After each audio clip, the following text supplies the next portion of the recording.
This is Iago's first soliloquy at the end of Act 1, Scene 3. In fact, it's at the end of Act 1. And as with any soliloquy, it's important to think about what's just happened to precipitate the soliloquy and what is about to happen. What does this soliloquy prompt next? And if you think about the structure of Act 1 begins with Iago and Rodrigo having that conversation in the back alley about how they're going to tell Brabantio and how Iago is angry with Othello for overlooking him for promotion. And the act ends with Iago starting to put his plan to discredit Othello because of that insult into place. So Act 1 is bookended not by Othello's actions, but the actions of those people who intend to do him a disservice. So it's interesting, I think, that structurally the play is far more about what people do to Othello than what is done to him. So you've got that idea of kind of othering and alienation there straight away. Now, at the moment that this soliloquy is spoken, Iago has just told Roderigo to go away, and he's enacting his plan to bring down Othello, Cassio. And in this soliloquy, he actually thinks aloud and starts to plot about how that might happen. He's quite content and quite amused with himself at this point to have sent Roderigo off to do his dirty work for him. And specifically, he says, "Thus do I ever make my fool my purse." So the first thing that he picks up on, and you get that sense here that he is being humorous. He's described as the chief humorist in the play, isn't he? By Honigman. And he picks up here on the idea of my fool, my purse. Now, first of all, before we get into what those words might imply, notice that he says, "Thus do I ever make my fool my purse." So there is a sense that he's done this before.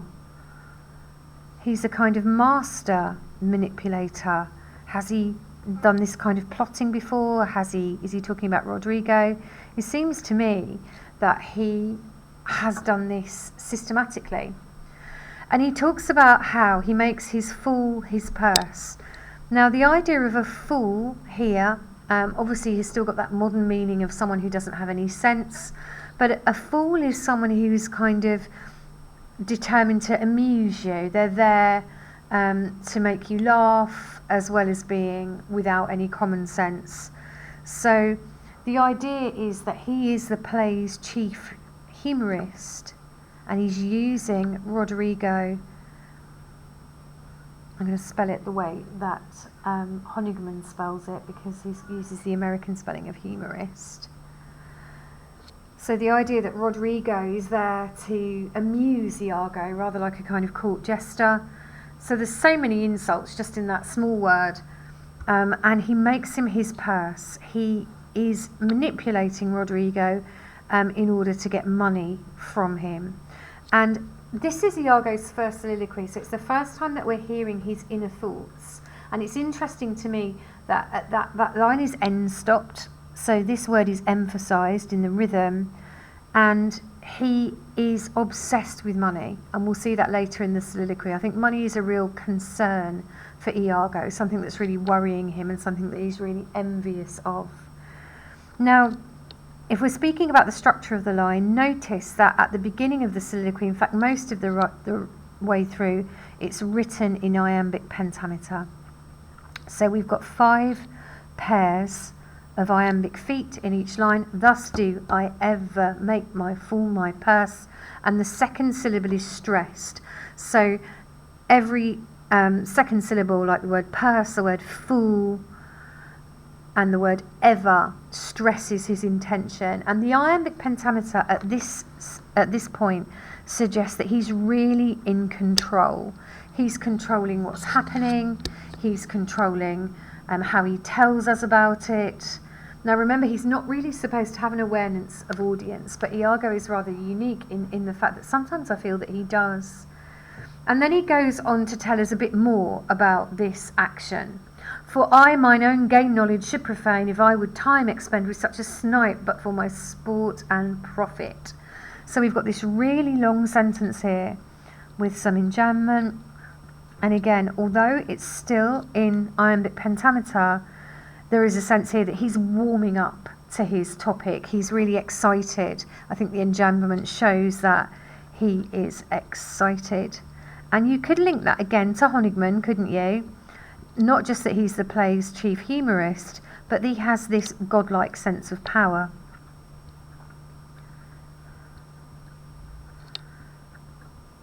He is feeling at this point, through the rhythm and the words that he uses, fully in control.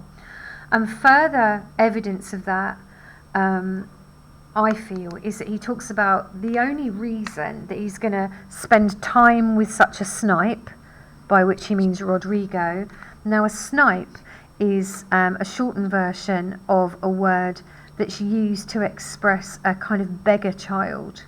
And it also means, and I'm sorry to be indelicate on YouTube, it also means a drop of snot on the end of your nose. So it's a really, really crude, really reductive image of what he really thinks about Rodrigo. This man is bankrolling him, but he calls him, you know, a child and a snot drop. And he feels that the only reason he would bother spending any time with him would be for sport and profit.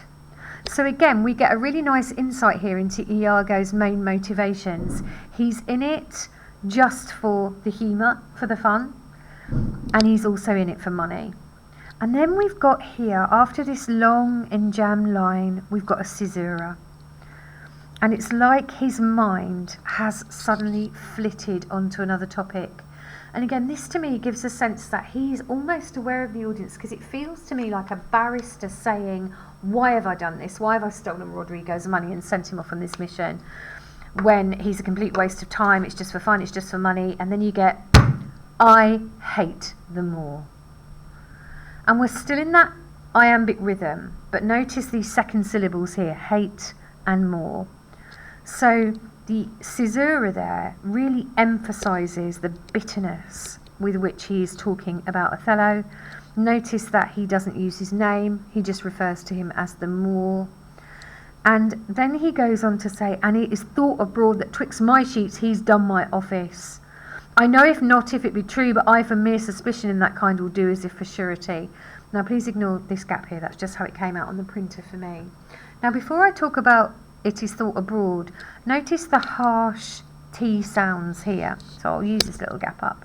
So you've got consonants of lots of t sounds, which again I think link to his bitterness. He's so angry that after many years of service and being on the battlefield together. Now, what Iago is actually saying here is, I hate Othello, and somebody said that he has slept with my wife. And there's a couple of interesting things about the way that he says it. So let me just get another piece of paper so I can write you a note. He says, it is thought abroad. Now, he's using a construction there called the passive voice.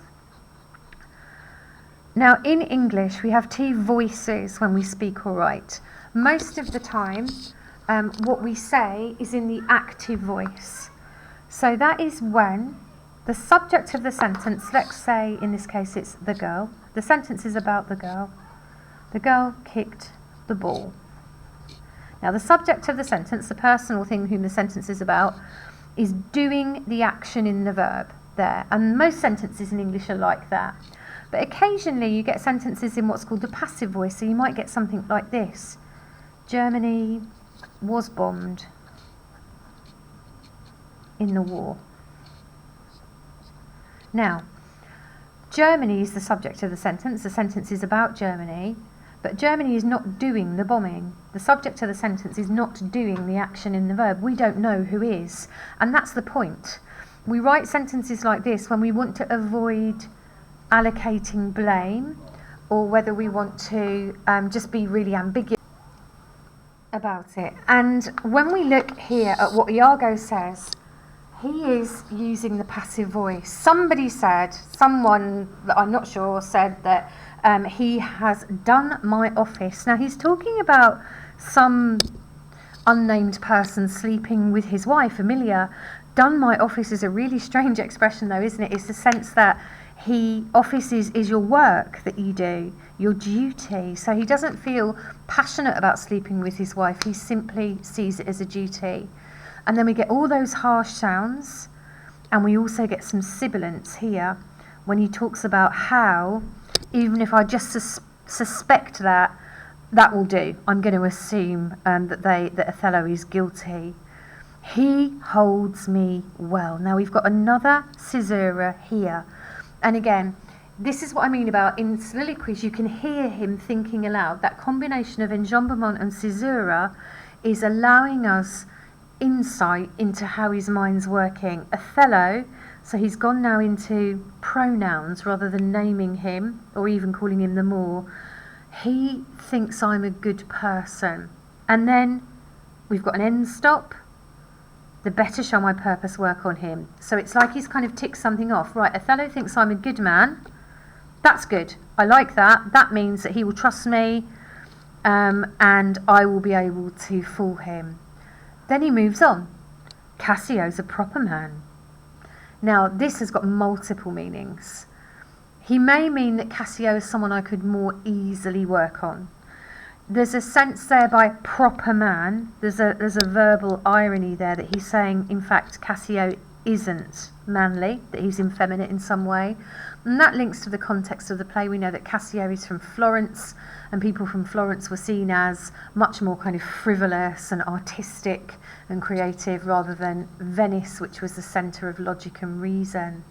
And now we get another caesura, and we actually hear him thinking, let me see now. And he's starting to lose the iambic pattern here. I would argue he started to write here in trochees, which are pairs of syllables that are equally stressed. Let me see now. And that tells you that he's thinking aloud.